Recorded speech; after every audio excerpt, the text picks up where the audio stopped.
In this screencast, I'm going to cover some more advanced logical functions in Excel. I'll be working on this cookies file over here. I've added in a column here for sales. That's just the product of quantity and price. And we're going to do a couple things. The first thing we're going to do is we're going to tally the number of sales for each of the unique sellers.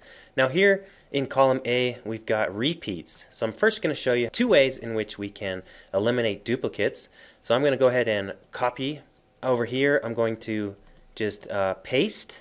And then what I'm going to do is go up here to the Data tab and up here, and you'll learn more about this in week 4. Go up here and I'm going to remove duplicates. And we're going to select column H. And what that does is it found 6 duplicate values, 5 unique values remain.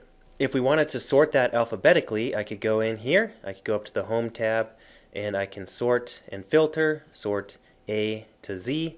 So that's one way we can do this. There's also another way to do this whole thing. If you have Office 365, you can go ahead and you can type in equals, and I'm going to do unique. So there's a unique function of an array. So I can click on that, and that will give me the unique ones in there. So it automatically removes duplicates. Also, in front of this, if you've got Office 365, you can put sort, and it's going to automatically sort those in alphabetical order. So either way you want to do this is fine. Please keep in mind that if you are preparing a spreadsheet for somebody who doesn't have Office 365, then you cannot use the sort and unique functions without giving them major headaches. So I'm going to just move this down a little bit. I've added in these two labels here. We're going to calculate the number of sales. That's going to be the total number of sales for Charlie, Dana, Ella, Ezra, and Max. And then we're going to sum the total sales here. To do this, there is a COUNTIF function in Excel. This first argument is the range that we're going to count. So we're going to count this range here, and I'm going to press the F4 key there to make that absolute.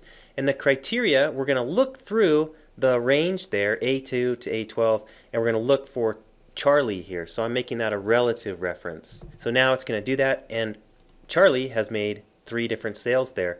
Because I had the absolute reference there on the range and a relative reference on the person to the left, I can just drag this down. And that's a good way that we can determine the number of sales of each of our sellers.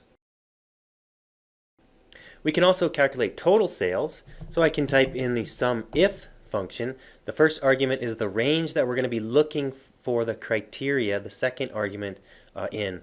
So I'm going to press F4. The criteria is I'm looking for Charlie, and that's going to be relative, and then the sum range is if it's different from the first range, which obviously it will be here because we're not summing names, we're summing sales. So I'm going to put that in. I'm going to make that absolute reference, and then I can press enter. That means that I have had $62 of sales. I'm going to go ahead and make that accounting up here. And then the way that I typed in my formula, I can drag that down. So this tells us then the total sales and the number of sales of each of the sellers. Maybe we want to put together a cookie summary. And again, I can go over here to the cookies, and I can copy, and I can just paste. And then I can go up here to the Data tab, and I can remove duplicates. Select column H there. 8 duplicate values were found and removed. 3 unique values remain. So those are the 3 different cookies. Let's make this a little bit bigger. Let's make this bold.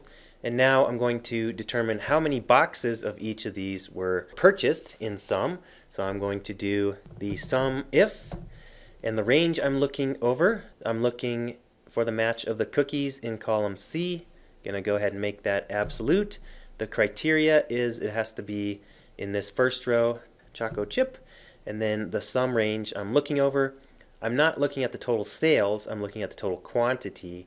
So I'm going to be doing that, make that F4, and then I can press enter, and we can drag that down, and those are the numbers of boxes of each of those that have been sold.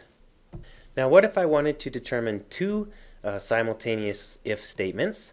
We can use a new function. So this is new only in Excel 2019 and Office 365. There's a SUMIFs function. So I wanted to know maybe transaction.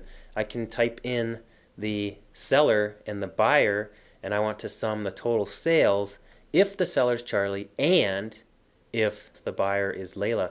So there's two ifs that have to be going on there in order for us to sum. And that means we have to use this sum ifs function. And again, this is new. So the sum range, I'm going to sum the total sales, make that absolute.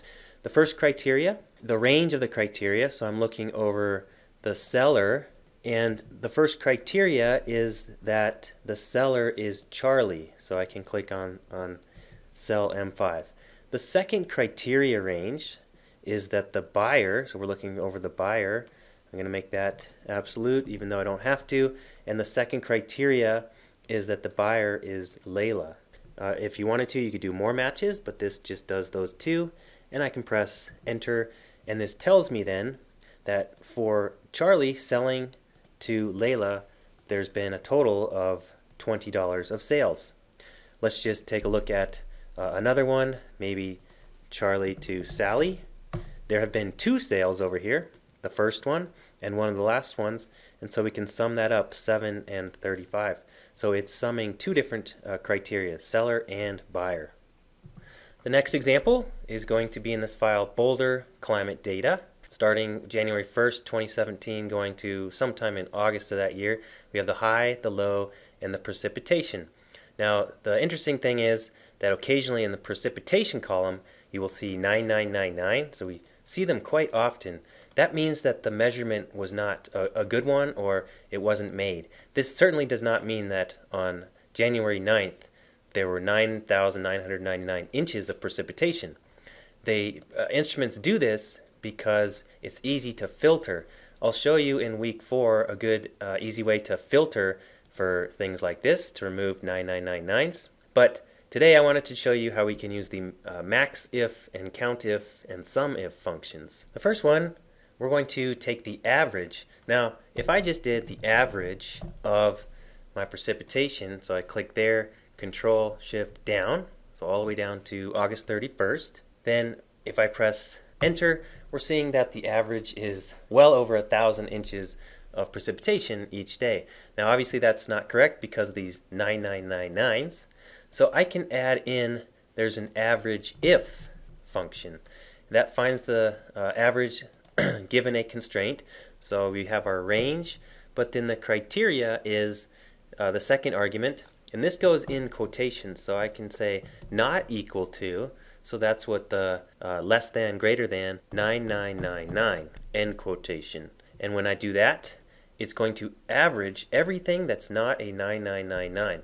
And that's going to be our average precipitation every day. There is no max if function, but there is, you can take the max of an if. Now before we do this, let me just show you what happens if we have an array or a vector of different items. So I just put in a simple vector here. If I do the if like this, if I say if this vector is not equal to 9999, then what I'm going to do is I'm going to leave it as the number, comma, if that's false, I'm going to put empty. So basically what this does is it replaces everything in there that's not a 9999. Now the max of that, I could do the max of the remaining elements. We filtered out the 9999. And now up here, I can use the max if, Control Shift down, and this is where I'm going to put my less than equal to 9999. And if that's true, then we're going to just put in the precipitation. If that's false though, we're going to put in empty quotations, and then I need to close my two parentheses, and I press enter, and therefore if we don't have a 9999, we're going to calculate the max. By the way, if you do have older versions of Excel, then you're going to, when you do this, because the if we do that on an array, that's actually an array function, and so you're going to have to do Control Shift Enter. Finally, the number of erroneous measurements, we can do the count if. So we're going to count this range, but only if it's equal to 9999, and then I can press enter. So there are 35 measurements that where we got 9999. So hopefully this screencast gave you a better idea of how to use the advanced logical functions in Excel. Thanks for watching.